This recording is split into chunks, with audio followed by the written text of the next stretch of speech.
Ano? Ihatid ka hanggang sa kaya ng bus ha. May pera na dyan. Damog salamat kayo, sir. Oh, sige. May pera na dyan, ibibigay na sa'yo mamaya pagdating mo dun sa bus station ha. Damog salamat kayo po, sir.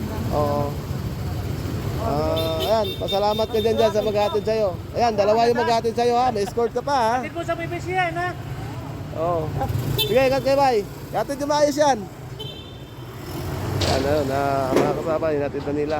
Punta ng, ano yon, terminal, papunta ng Nueva Ecija. Hinatid ng tropa. Ayun, nakalikom din tayo ng pera para patulungan natin. Nakalikom din tayo ng kasya-kasya ng pamasahe niya hanggang hanggang Nueva Ecija. Sobra-sobra ka ba yun, balikan pa yun, kasya yun sa kanya. May allowance pa.